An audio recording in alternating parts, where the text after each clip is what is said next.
Hey everyone, this is Nash Middleman here with the House Blend. I got my friend Fif Ghobadian on from OriginPoint. Fif, how are you today?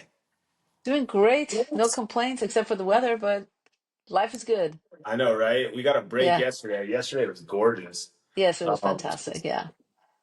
yeah, and so Fif, you live in East Bay?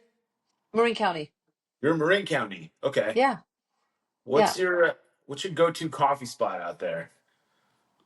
What is my go-to coffee spot? Well, there's a new little coffee shop that's opened up where I take yoga. I usually go to Woodlands and get coffee from there. There's Equator. Those are the places I go to. We don't Equator's have a good. lot of boutique. Equator's good, but there's a new one, the brand new one that just opened up near my yoga studio, and I literally don't know the name, but it's a great one. It's near Now Power Yoga, and I love it. Just opened up. Really Are you strong. a bougie coffee drinker or do you like just like a Starbucks dark roast? No, I don't like it. No, I'm definitely not a Starbucks dark. I like the iced almond milk latte. That's the correct answer. Thanks for saying that. Yeah. And how many cups of coffee would you say it takes to Just get you one. through? Just one? Just one. Early morning, that's it. That's healthy. Okay. Yeah, yeah. No, I don't do more than one. No. I'm- I'm too I get too sensitive. I'd be all jittery. You wouldn't want to have me on this podcast if I had more than one. I'd be like, I, I fried. don't know about that, but that's funny. That's healthy. I Yeah. need to take back my caffeine consumption too. So I actually had my one for the day, Uh-huh. but we have decaf beans in the espresso maker, so we can consistently drink coffee all day, but only have like one jolt of caffeine and don't, you know, let our Oh, that's a good one. Yeah, I like that. yeah That's great. Yeah. yeah we don't let the angst get the better of us. So. Yeah. Uh, well, cool. Equator Coffee's good. I love that you give him a shout out on here. Thank But you, love.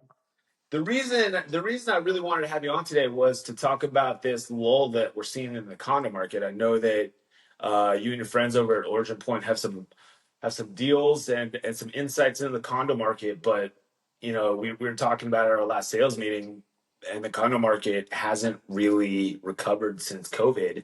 Yeah. And what are you guys seeing in the condo Um, world? And it's interesting. I mean, I think the thing that I'm seeing is couple of things. One, the consumer that buys the condos in the city is probably shifting, and we're going to have more of them come into the market, right? Because who buys condos? Usually it's the first property you buy. Mhm. It's mostly downtown, mostly. And it's usually, I'd say the demographic is, I don't know, like a first time buyer, kind of mobile, not a lot of family members, like just it's a good entry into the housing market. And I Yeah. think the biggest drop that it causes is when COVID happened and then people started working from home, and that entry level person is not now doesn't need to be within their certain perimeter of their office space. They can work from anywhere. So I saw a huge um, outflow of people moving to mom and dad's house or outside of the cities. What I am seeing, and specifically in the past couple of weeks, I'm seeing an increase in that, which is work from home has become mandated from a lot of companies. I see it from a lot of the privately held companies, publicly held companies in the city. I see it from the city government, basically requiring people to come in. And what am I seeing? More people asking to get pre-approved for the condos. So I'm actually seeing an uptick. I think the other thing that affected the condo market is the passing of SB 326. Yeah. What is that? Where it was mandated that all the outside decks needed to be inspected. That gave, the all condos kind of a healthy, clean bill of health if they were passing it. And if they didn't, they had to do work to fix it. So if they have to do work to fix it, that resulted in expenses for the condo owners, assessments, and some of the condo associations haven't done all the work, which makes it harder to lend in those condos. So that's kind of like the perfect storm. People moving out because of jobs, and then the SB 326 making it even harder to get a loan if you were to buy in a condo. And so it just kind of I would say kind of was like a slow death for that industry. I am seeing the more of a drive to come in, I am now seeing more condo associations who've done the work they were supposed to do. So actually, I think if I were a condo buyer, perfect timing, right? Yeah, Perfect yeah, timing. Because as the demand gets better and those prices have softened, you're going to see the prices coming back up. So I actually think it's a perfect time. yeah. And I mean so the SB 326, like that's the elevated elements, balconies, and decks measure That's that right. has to pass. And so what Right. like for all these condo buildings in the Bay Area that were built so long ago, Yeah. um, what has to happen in order for a condo to pass? Have you seen any not pass this like Yes, SB 326? definitely. I've Okay. seen people not pass because they haven't done the work. I think as of January 6th of 2025, if you hadn't done the work, you would have gotten um, uh, a ticket from the city. So it would have been slapped a ticket on you, and it would have been like a big demerit for us from the lending perspective. A lot of people have done the work, so great.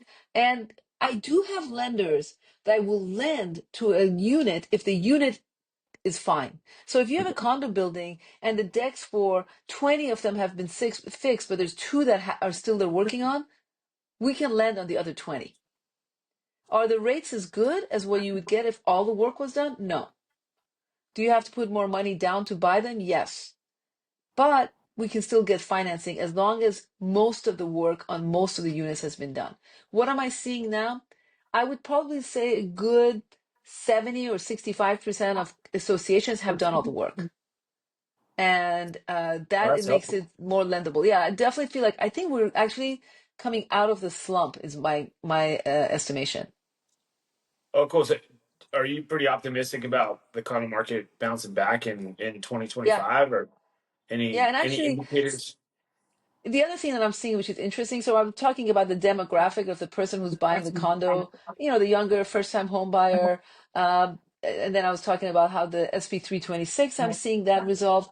The other thing that's interesting that I've just recently seen, and with a couple of clients consistently, is because of the LA fires. A lot of people whose houses, for example, are in Mill Valley, are concerned about access in and out.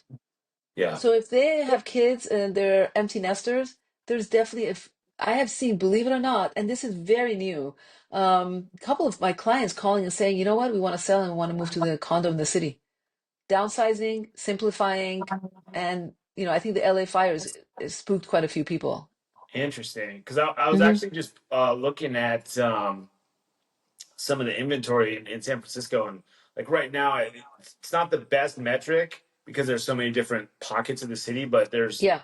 there's 5.2 months of inventory, which is up 102% from last month. So when you say it's the perfect time, like that's that's a lot of inventory to choose from.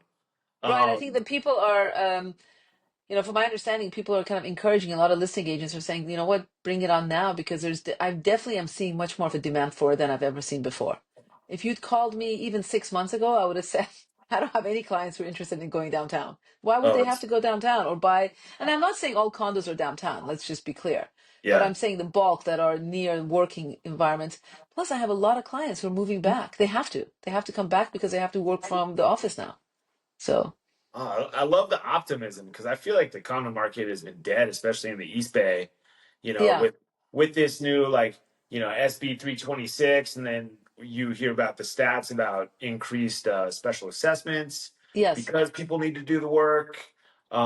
I've heard that insurance companies are raising deductibles on people, so like I don't know. At least in the East Bay, it feels like a perfect storm for it to be in a lull because insurance premiums are going up, interest rates have not been great, and nobody wants to pay an HOA on top of that. right. And then they got to fix the deck or whatever. I I love your optimism because I wasn't even sure if half the buildings in Oakland and Berkeley, Alameda were lendable because they were built so long ago. Can you Yeah, shed I any light mean, on that? listen, yeah, I would say that if you have a association, you have been aware of the work that needs to be done for a while. Yeah. And if you're a healthy association and you have enough funds, most HOA managers and boards are all over the group doing the work. Now, what you're touching on is yes, are there HOAs that have neglected to do the work? Sure. And that's a problem. That's a problem. But, Mhm. one of the other things I want to touch on when you talk about insurance, because of the increase in insurance costs, a lot of HOAs are doing pooled insurance, which is in HOA for two or three buildings, they get one insurance coverage for all of them. And that is a problem. We can't lend on that. But I am seeing kind of like right at the beginning of things turning for this market because, and I'm telling you, what's driving it is the inflow of people that now have to come and work and show up at their offices because they don't have a choice. They have to come back. Yeah. And, if the markets are great, they're going to come back. Now, are there HOA associations that haven't done the work? Definitely, but I'm definitely seeing because of the January 6th deadline that a lot have already started or in the process of finishing the work. Got it. Um, we had a bit of a bad time. We definitely had a bad time. Am I saying it's all done? No. But am I seeing a little more optimism and a little more movement? Yes, because of the number of people that are now coming back and saying, well, I need to get a place, and I don't want to rent. So Yeah. And I'm sorry to keep going back to SB 226, but is that mandated by all condo developments or only those with balconies? Do you know? that's a good question. I think that there's a review of the exterior that had to be done. It Hmm. definitely started from the accident in Berkeley where a deck fell and I think it was like two or three, or I don't know how many people died from that. It definitely Six, includes six. decks. Yeah. Yeah. But no, but I have condo associations where there's no decks and they have done an SB 326 assessment of just the exterior of the building and, water damage, leaky windows, things like that have definitely come up. So, Interesting. Okay. yeah. Um, I mean, I guess with a soft market, there's a lot of opportunities for buyers out there too. You Yes. got any advice for anyone looking to get teed up and ready to buy a condo? Like, what's the due diligence so they don't screw themselves after getting under contract? I know. I definitely would put I would put a condo contingency in there. If the Yeah. condo hasn't been pre-flighted, so we can review and approve a condo within 3 days. If I get Hmm. what I need in terms of documentation, I can say this condo is healthy and lendable. We also have the ability to lend on certain condos that are unwarrantable as long as the unwarrantable reason is not affecting the entire building, such as there's a lawsuit inside the building between one unit and the HOA, or there's one unit owner owns more than 25% of the units. I have lenders that can lend to those. But I would say before you sign off and remove all contingencies, if it's a condo and hasn't been reviewed and approved, I would make sure there's a condo contingency in there. Got it. Review and improve by the lender, right? That's right. That's right. Got it. Yeah, I'll share a quick horror story that I had last year in Alameda. Yeah. Um, the the buyer was under contract, no contingencies. Yeah. He was uh, he was underwritten, and we were at the closing table, but the HOA didn't want to fill out a lot of information in the condo questionnaire because they felt like it was a liability for them, right? Mm-hmm. And Mm-hmm. so the lender couldn't get the information they needed because there was like this standoff between the HOA and the lender, but it had nothing to do with the buyer. He was already qualified, and they left him high and dry at the finish line. Condo was already destaged, and it was Oh no. my poor seller's like it was a much longer escrow than it needed to be. Have you seen any and heard of any horror stories like that, or having to save any deals for people who like? Yeah, I mean, but I get a lot of those, and where people call me and they say, "Hey, I'm stuck. Can you help me out?" And one of the things that we do is nothing different other than just be like pounding on the HOA. I mean, I've actually driven to meet with HOA people to get the documents I need. I mean, you'd be shocked at the things we do to get the information we need. Like literally, literally get in my car, driving to meet the person face. And it's amazing when you meet people face to face, isn't they give you all the information you need, but email, calls, no. I'm like, I don't get it. Really? That's what Yeah, it takes? But I mean, part of what I do is nothing magical other than just going and pounding until I get what I need. You know what I mean? yeah, I just feel like it's so unacceptable not to work together to get to the end goal. So, I have a couple situations where I literally have hounded people like Fatal Attraction and actually driven and physically met with them, and I got what I needed. So, That's crazy. We had in this instance, yeah, the HOA had an attorney draft a letter that said that they provided all the information that they needed and weren't going to give us any more. And so we tried like two or three different lenders. I should have called you guys on that one. yeah, Eventually we got it closed, but it was that buyer lost his deposit and somebody else bought it. It was a nightmare. yeah. Um, Yeah, no, I mean, and by the way, this is not unique. We definitely hear about many instances where it's difficult for the HOA to answer the questions. I mean, it's an interesting thing to even imagine that that would be kind of an issue. Like, why not answer a couple questions? But yeah. the only thing that we do differently is, we are part of the rate company, so we're the second biggest brokerage in the country. So we have quite a lot of condos that we have already pre-approved. So the Uh-huh. only other thing that we do in my team is that, I have one person that just basically their job is just to get all the information we need. So if it means driving, I drive, whatever, we do it to get it. Nice. I love that. So do you have any advice for sellers who have condos out there that are struggling to sell? I was just looking at the insights and that there's a lot of inventory out there in all over the Bay Area, sitting Yeah. at 3 months in most 3 months or over in almost all the counties.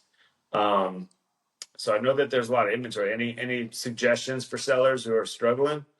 Yeah, I definitely do. I think that the number one go-to answer for a lot of listing agents is let's reduce the price by 5%. Yeah. Given the fact that right now the interest rates are just under 7, they're like in the 6.8, 6.9 range. If you offer a buy down, even a 2-1 buy down, which means you drop the rate by 2% the first year, 1% the second year, you can advertise sellers willing to, whatever it is that's legal for an agent to do, but basically let the buyer's agent know, hey, listen, your entry level rate is going to be under 5%. If you do a 3-2-1 buy down, that's a 3% drop the first year in the interest rate, 2% the second year, 1% the third year. You can start with a 3.88% rate as a buyer. That is the most attractive. And the numbers of the cost to the seller to offer a buy down has consistently been 50% less than a 5% rate drop. So it's cheaper to offer that. It's a better marketing scheme because you really, I mean, a 5% drop is attractive, but starting with a 3 or a 4.8 or 3.8% interest rate, super attractive. Yeah. So I would probably say that the buy down would be the best option, and I would really encourage that. No, that's a great angle to play. Like sub 4% is unheard of, but and people are so rate driven that as soon as you Yes. like advertise a 4% rate, everybody wants to buy it. So That's right. I um actually have one right now where they came to me, they were struggling. It had been 25 days that it hadn't sold, which isn't a lot in the condo market, but whatever. The seller needs to sell this. It's a divorce situation. And, we offered the buy down and we ratified within like 6 days. I mean, they offered a 3-2-1. The buyer's getting a 3.88% entry rate. Next year, 4.88. That's 2 years of amazing interest rates. That's great. yeah. So while we're talking about interest rates, I mean, do you see I know you don't have a crystal ball and lenders probably hate this question, but I love asking it. Like, which do you see rates coming down in the next couple years? I know there's a lot of stuff going on in DC right now, and it's just and there's so many things that impact interest rates, right? Yeah. It's not like the Inflation, Fed rate. employment, all of that. Listen, no one can predict it. No one. Okay.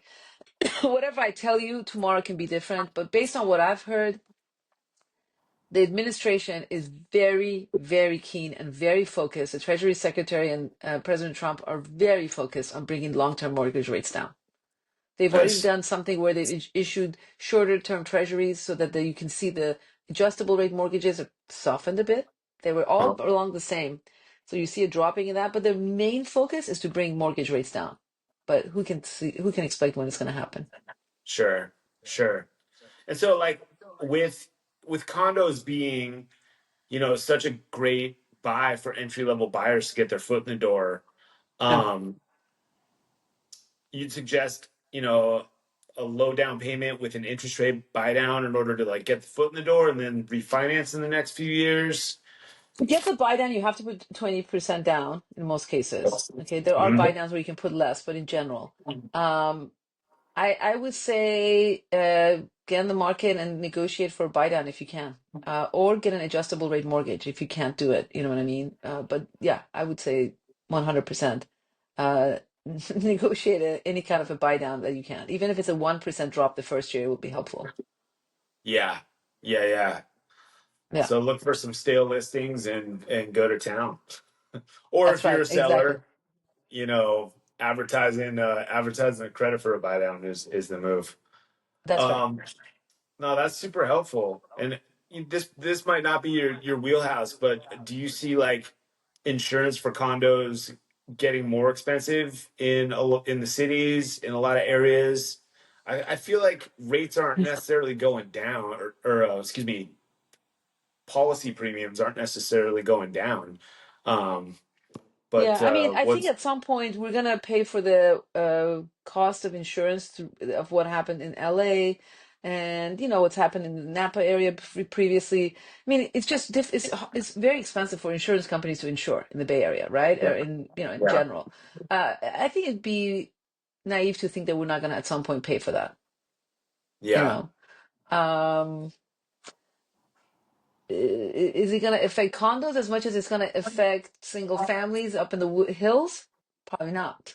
probably Right? not. I mean, Yeah, the thing that's interesting with what happened in LA is, which was a shocker, um, the part of the Palisades that burned was actually considered low risk level. It wasn't in the hills; it was in the lower levels. So that was actually a shocker. We were at a event with when one of my insurance people was speaking, and that was kind of an eye opener, right? So yeah, with that, are they going to be tighter on single families? Probably. I don't know the ripple effect of how much it's going to affect condos, but it's going to be spread, right? So yeah. Have you ever heard of like condos not being able like have you heard of a lender not be able to fund a loan because they don't have adequate insurance or not enough money yeah, reserves? Like are there any like yeah. red tagged condo developments out there with condos on the market that you've seen? The only one that I haven't been able to do was when it was a condo with a pooled insurance. Okay. That's the one Yeah. I wasn't able to do anything on that. Uh, Not enough reserves. We have a lot of unwarrantable lenders that will lend outside of the lines. So that's never been really a showstopper. However, the biggest showstopper for us has been literally I was at the finish line on this one, and when the insurance came in, it looked great, but then the insurance agent in the condo team dug deeper and goes, wait a second, this is a pooled insurance. This is not this only for this HOA.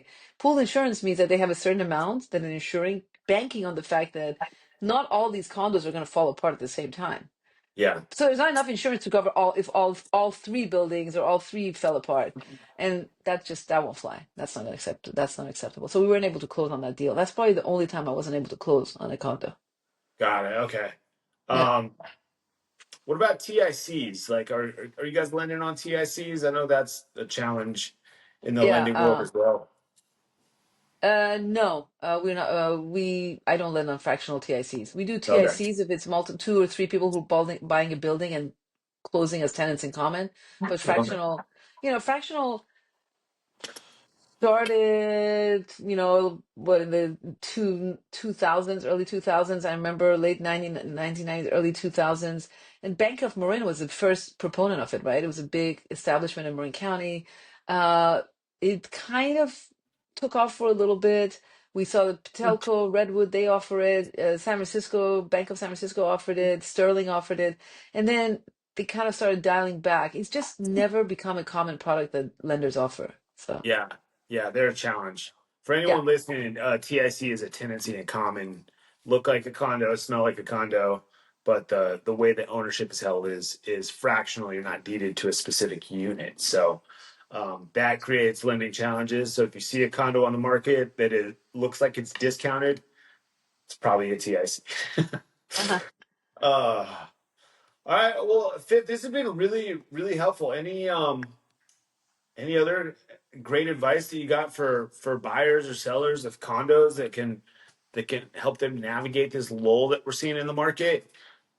I would say get it reviewed, get it approved, get it is set up so that when, so that when this buyer wants to come and buy a condo, they're not discouraged. That, oh, listen, I put an offer and now it's not going to go through. That just makes it stale. That just makes it sit around longer. And for buyers, I honestly think it's a great opportunity right now. I really do. I think it's going to, the trend is going to move towards condos, and you don't want to be, missing the little bit of a lull that is turning right now. It's like right at the apex of turning. So Yeah, I agree. It's been wild to see how much of a lull it's been and the challenges yeah, around condos and if, with everybody going back to work, I do feel like you're right, and you could maybe get one at a discount, and it might be the smartest investment that you made in a long time.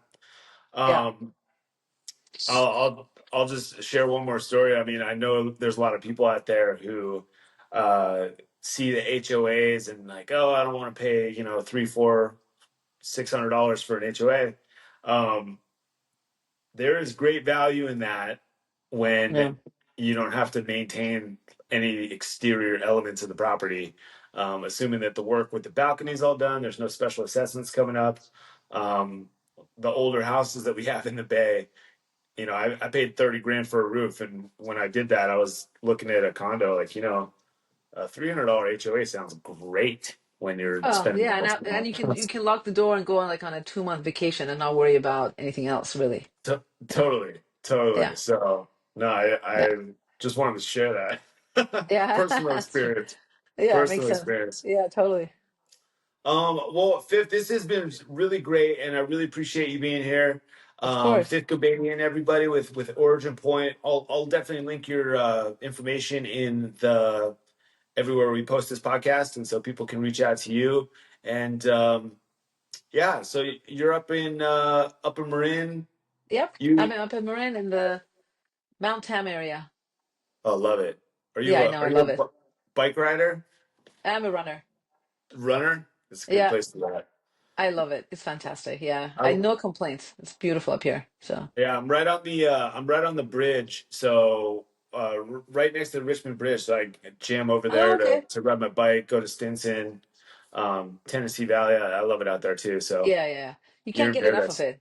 Yeah, it is. It's Yep, pretty amazing. So, very nice, very nice. Well, thank you again for being here, and of course.